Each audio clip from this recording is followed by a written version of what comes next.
Hi there, folks. It's Jonathan Denwood here from WP-Tonic. And in this video, I'm going to be talking about can you build your membership website even though you haven't got an audience or a large audience online? The great news is I think it's totally achievable.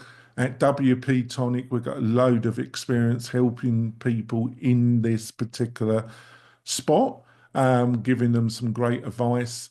Got a ton of advice to give you in this video. I'll be back in a few moments, folks. Coming back. So you're looking to build your membership website in 2025 and you're thinking, well, I haven't got a large audience, so I can't really be that successful in launching a membership website. I've got all this experience, I've got this knowledge, I've got this passion, but I just don't have a very, very large audience. So what's the point? And the point is that you don't need a large audience to be successful or get the ball rolling that will lead to a really great membership platform that really offers value to your target students and provides a great income for you and your family. And the real answer to this is that even if you had a large audience, if you didn't have the real experience about handling a membership course platform and dealing with all the day-to-day things that come up, which you can automate and really cut down on the support side quite effectively, but you've got to have that knowledge. You can't read it all up. Don't matter how many videos I make or you other people make, you do need that stomach to stomach, that person to person experience of handling a membership website and dealing with queries. And even if you had a large audience, you just couldn't deal with the volume, basically. I've seen this myself with people that did have a large online tribe, as I call it, but then they tried to run a course and they got inundated. So the good news is this shouldn't deter you from starting out. And with the right strategy, with the right steps leading to where you want to get, depending where you want to get, there is a clear pathway there that does lead to success in this area. Now, number one is what I call a minimum viable course and a soft launch around it. Now, you need a small, and I really do mean small, but an active initial student base that will really try out the course and the platform that you've built the course on to try and sort out all the minor bugs, the onboarding sequence, dealing with any legitimate tweaks that has to be made on the courses. I don't know, I don't care how much experience or great knowledge you've got to share with your students, but this is the first time you're going to be building out a course.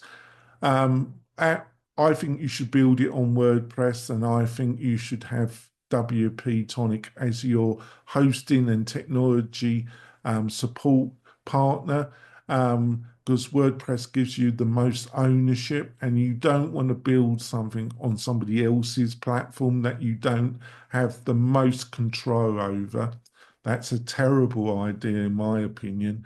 So you definitely want to use WordPress. But WordPress offers some great technology like Lifter LMS, where that a load of time's been spent on the right layout.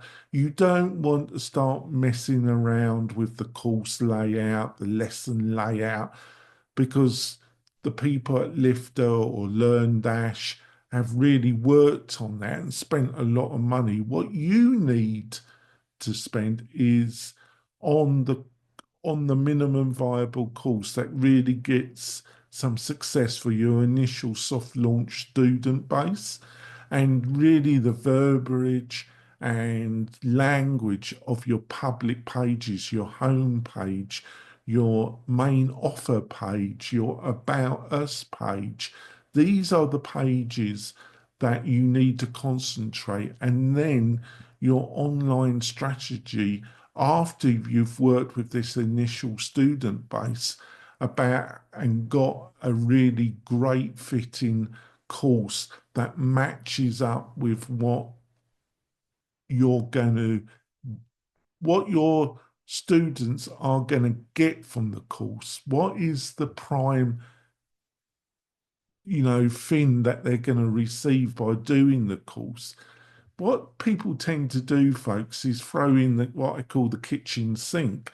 They have all this knowledge in their mind and they build out this multi-section mammoth of a course that takes 6 months to a year, and they put so much effort in, folks. But you don't want to do that when you're starting out. Obviously, the course has got to offer value and it's got to get an outcome that really benefits the student base. But you need to get some initial students through the course and have discussions with them and learn about what are some of the other elements that would they like to be built on top of this initial course.